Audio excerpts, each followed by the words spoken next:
I fell in love with the mountains at an early age. Looking up at the dark sky glittering with stars and breathing deeply the sense of pine, dirt, and campfire are where I first remember experiencing the feeling of home.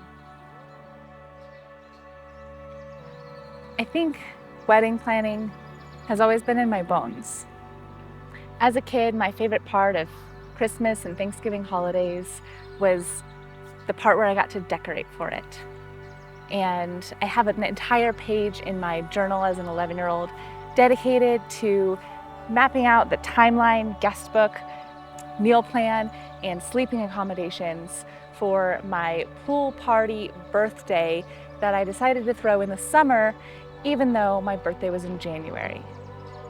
When I was 19, I overheard a conversation between my mother and her friend was complaining about how much stress and chaos was going into planning her wedding, and she didn't want to have to deal with it. She just wanted to elope and go to the courthouse. And I overheard this and piped up and said, "Hey, that actually sounds really fun. Could I help?" And next thing I knew it, I had $200 for decor and 2 weeks to plan this backyard wedding. Pulled it off, and I loved it. Next thing I knew, I had my friends coming to me asking me, "Hey, so you're a wedding planner now, right? Do you want to plan our wedding for free?" And I said, "Yeah, of course, I would love to." I just kind of fell into being the wedding planner of my friend group. I would volunteer to coordinate their wedding for free as my wedding gift to them because I just loved it and it was a fun thing to do. So after doing this for a few weddings, I left, I traveled the world, I went on my own adventures and explored this great green earth. Then a few years later, found myself back in my hometown of Colorado Springs and working as a zipline guide when a couple of my friends told me that they were getting married and asked me to help plan their wedding. And so, of course, I said I would be happy to. I got back into it and I remembered how much I loved it. And this is when some people in my life started asking me, "Hey, have you ever considered doing this for strangers and actually charging money? You seem to really love it and everyone tells you you're really good at it. Why not start a business?" And I told them that they were crazy and that I'm definitely not doing that. I'm not a professional wedding planner. I don't even know what that means. I don't know how to run a business. But then I started to think about it and thought, if I could make a living out of doing this thing that I absolutely love, that'd be pretty fun. And so eventually I decided that, why not? Let's just put something out there and see if anyone is interested, see what happens. When I did decide that I was going to give it a shot and try a business, I had two intentions going into starting the business. The first one was that I kept seeing my friends getting pulled in every single direction by what their parents wanted, what their friends wanted, what societal expectations were, and completely losing sight of what was actually important to them, what was actually meaningful and significant, and gonna give them memories that would last them a lifetime and be really precious to them. So the first intention that I went into it with is what has become the first half of our mission statement: capturing each couple's love story through authentic celebrations. And my second intention was I was looking around and seeing that the wedding industry was just incredibly wasteful and materialistic and all about consumerism, and that did not align with my personal values. And I couldn't have a business that didn't align with my values. So my second intention was what has become the second half of our mission statement: mindfully cultivating a community that cherishes our sacred planet. Now, I can't tell you the story about my business without telling you about the magic. Call it what you want, God, the divine, the universe, but the magic is the thing that has guided my path and led me along every step of the way throughout this journey. The first time I ever had the thought, okay, I guess if I'm gonna start a business, I need to come up with a name. I wonder what I would call my business. The first thought that popped into my head immediately was Dreamcatcher Weddings. And I immediately knew that it was perfect in every way. It captured my desire to capture people's dreams and turn them into reality, along with my boho spirit and my Cherokee roots and everything about it. And it didn't feel like it came from me. It felt like something that the universe just handed me and said, here you go, here's your name. That's the thread that weaves this story together, is the story of the inexplicable magic of the universe. So in October 2018, I filed an LLC under the name Dreamcatcher Weddings. I took an online training course. A couple of my zipline friends helped me out with a logo and a website, and I decided to just jump in with both feet and see what happened. Little did I know the insane roller coaster ride that I was about to get myself into. So our first season, 2019, it went pretty smoothly. I had 6 weddings. I didn't feel like I had any idea what I was actually doing, and I spent the whole time hoping that no one else would figure out that I didn't know what I was doing, and that I was kind of terrified out of my mind the whole time. And no one seemed to pick up on that. They all seemed pretty happy with it. So things were going well. We started out 2020 with 15 weddings on the books. I was feeling good. We were picking up momentum. I was feeling a little more confident. Things were going well. But I was starting to feel a little bit misaligned with the couples that we were attracting. I had my intentions that I went into wanting to run the business with, but I wasn't necessarily talking about that or marketing that I wanted to be a sustainability-focused wedding planning business, because I didn't know how to do that, and I didn't have the business practices to back it up, and I wasn't going to talk about it and not actually do it. So I wasn't attracting the right clients. So I had this thought one day that maybe someday there could be someone that we could hire that would come in and tell us how to run our business in a more sustainable way, and go through the business and tell us how to do everything a little bit more mindfully, almost like a sustainability consultant. I'm sure that's a job that exists, right? So a couple weeks later, I find myself sitting across the table in a coffee shop from a woman named Trisha, who's a friend of a friend who asked to get coffee, and I don't really know why we're meeting, but I'm just getting to know her and asking what she's passionate about. And she tells me that she's really passionate about helping businesses really define what their mission is and really live out their values and do business in a way that's more, aligned with intentionality and taking care of people and being mindful of the planet. And as she's telling me these things, I was like, oh, so you mean almost like a sustainability consultant? And she was like, yes, exactly. I was like, that's interesting.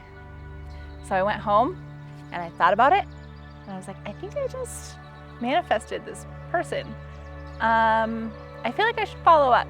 So I sent her an email and started a conversation and asked her, what would that look like to hire you and take you on as a sustainability consultant for Dreamcatcher Weddings? And as we are having this conversation and working out pricing and logistics, a couple weeks later, we get to March 2020. And all of a sudden, I'm getting phone calls left and right from all of my couples saying, we don't know what's happening. What are we gonna do? We're gonna cancel our wedding. We're gonna postpone our wedding. And I very quickly become aware of the fact that being a wedding planner in an era where neither weddings nor planning are happening is probably the worst career I could possibly be in, especially as a startup business. And I was in the wrong place at the wrong time, and I needed to get out. So my logic brain kicked in, and I decided I needed to put this business on the back burner. I need to get a real paying job so that I can ride out this pandemic and keep paying my bills and be able to keep a roof over my head. And, we'll come back to this business dream another day when weddings are legal. But there was just this voice in the back of my head saying, yeah, but this is an open door. You asked for this and the universe showed up. Are you really gonna say no to that? And as I was weighing these two options, and in a moment when it felt absolutely insane to be investing money into this wedding business that had never even made me $1 in the first place, I read a quote in a book that said, "Part of loving yourself is seeing what you're capable of." And I decided that I wanted to see what I was capable of. And so I hired Trisha. I hired a part-time assistant named Becca. And the three of us decided to take on this project of becoming a sustainable wedding planning business. And we spent the entire summer off that COVID granted us just really building out the foundation of this business. We created a mission statement, we wrote out our core values, we went through every area of our business and asked ourselves, what can we do differently? How can we restructure our business to be more mindful of the planet? How can we lower our footprint with the weddings that we coordinate? And what does that look like in the rest of the wedding industry? Who else is doing that? And what does that look like for them? And we completely rebranded our business, redid our website, and this project ultimately culminated in throwing a sustainable wedding show, which was an expo where we brought together all of our new sustainable vendor friends and couples and really just began having this conversation with our community of what does it look like to have an earth-friendly wedding. So that was September 2020. And then came November of 2020. And that's when my life fell apart. In the same month, I ended a relationship with my partner of 3.5 years. My assistant told me that she was moving to Michigan. I had a client steal $800 from me. I was broke as a joke and had no prospects of making any money anytime soon. Everything that could go wrong did go wrong. And on top of all of that, Trisha unexpectedly passed away. I was at my lowest point, and I didn't really see the point in continuing on. I was tired, I was completely over it, and I just didn't have any energy to keep going. Everything in me said, we're done, just shut the door and walk away. Go get a paying job. But then I remembered that Trisha had invested the last year of her life into me, into this business, into this dream, and into believing that we could actually make a difference in the wedding industry, that we could actually create a shift and move the industry in a more earth-friendly direction, and that was something worth fighting for. Her investment into this business was a gift that I couldn't just throw away and I couldn't just walk away from. So I picked myself up by my bootstraps and I decided to keep going. Come February 2021, I had no money and no one was booking weddings. And so I started downloading driving apps so that I could just do some delivery driving to try to pay my rent. And that same week, my fairy godmother, Felicia, introduced me to the sisters. It was less than a year prior to this that I had finally woven together all of these fragments of a dream and said out loud for the first time, when I grow up, I want to own and operate a sustainable flower farm wedding venue in New Zealand. Little did I know that the three sisters Felicia would introduce me to were in the process of taking over the historic Vinatucci Farm property and converting it into a sustainable flower farm wedding venue in Colorado Springs.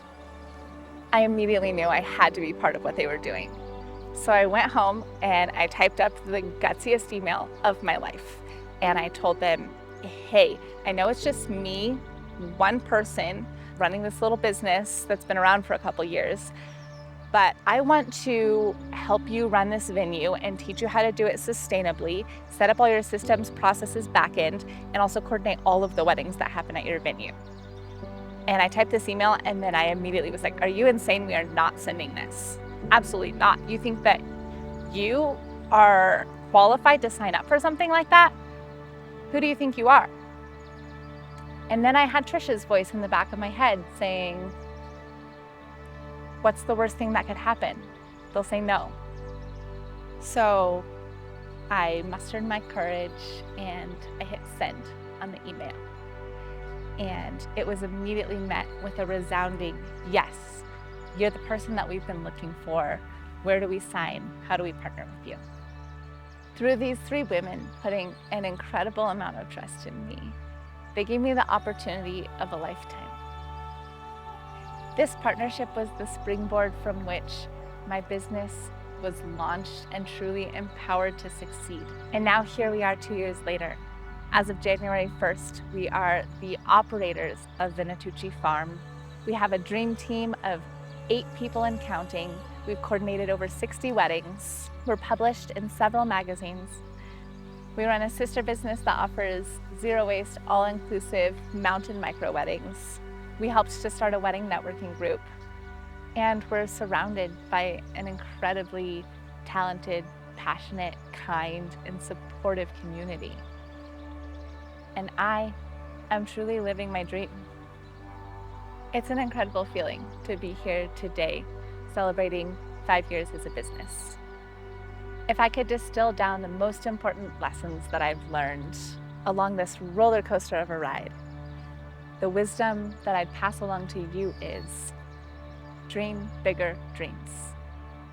Don't be afraid to chase after them. Have courage.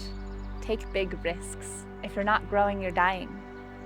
Ask for even more than what you think is possible or what you believe that you deserve. What's the worst that could happen? They'll say no. What's the best that could happen? It'll change your life. Trust your gut. Believe in magic. And when the universe opens a door, you step through it.